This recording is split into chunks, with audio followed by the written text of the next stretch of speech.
If you're considering a move to Frisco for the schools, then I need to tell you something that catches a lot of families completely off guard.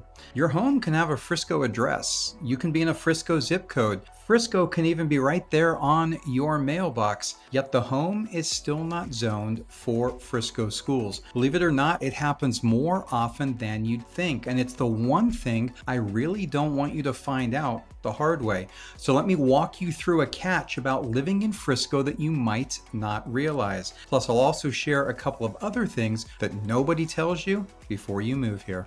Now, in case we haven't met before, my name is Andrew with the Andrew Smith team, eXp Realty here in Frisco, Texas, and I help families just like you relocate and move to Frisco and all over the immediate surrounding area. So here's the catch.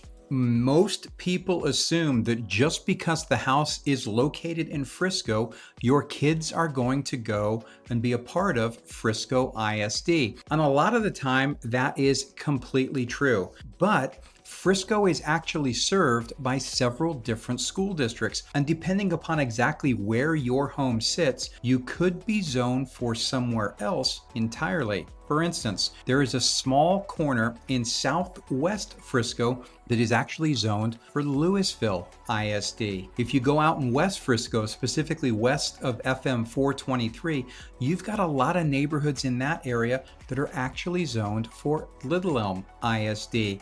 And if we head up into North Frisco, specifically the area east of Preston Road, a lot of that area is zoned for Prosper ISD. Now, I'm not saying that any of these districts are bad. They've all got some really great schools. But if you moved to Frisco specifically for the schools, which a lot of people absolutely do, and you end up buying a house that's just one or two subdivisions over without checking, you can end up in a completely different district entirely. So here's my rule, and please take this one to heart. Before you fall in love with a house, make sure you verify exactly what the school zoning is for that specific address. Don't just assume for the city.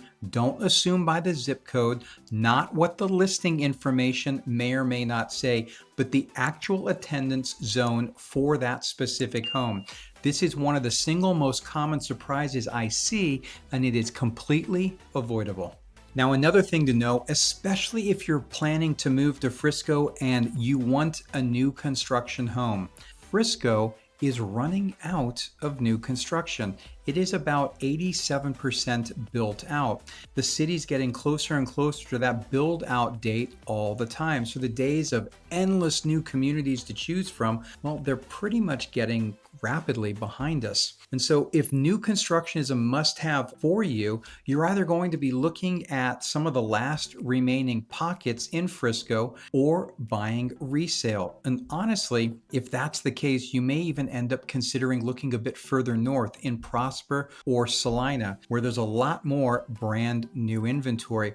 It's not necessarily something that's a deal breaker. You could absolutely get a newer home. I mean, one that was built within the last 3 or 4 years in the area that you want. But if it's specifically new construction, that window is rapidly closing. For some of the areas right now, a lot of the new construction that I'm seeing and showing to buyers right now is actually zoned for Prosper. There's another big development that's actually zoned for Little Elm. So it's definitely something that you're going to want to keep in mind. Now, this last tip I want to share with you today is honestly just some good local knowledge that I wish someone had explained to me in more detail before I moved here. It gets really, really hot in the summer here in Texas. Now, it's not just about the heat. I grew up in Southern California, and we used to travel into Las Vegas, Palm Desert, Phoenix all the time. And yes, it gets hot there. But the one thing about Southern California growing up is that many days it would get 100, 102, 105 during the day, and it would cool off at night.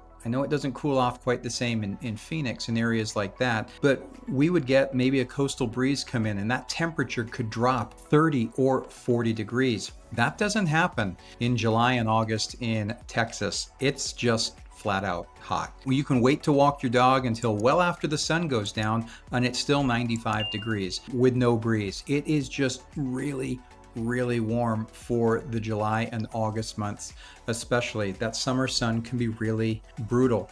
But here's a practical tip that a lot of people don't ever think about when they're touring homes in the spring or in the fall. You really need to pay attention to what direction the backyard of the house faces. So for instance, if you were to buy an east-facing home where the backyard faces west, the back of that house is absolutely going to cook in the afternoon all summer long. I don't care how new the windows are, it's going to be hot on the back of that house. And the backyard, well, it can be virtually unusable during the hottest parts of the day. And you can say, well, I'm planning on buying a house with a pool, or I'm going to put a pool in. Well, I think that's great. And unless you like taking outdoor baths, that pool isn't going to help you too much after the heat of the summer has been baking down on us for a while.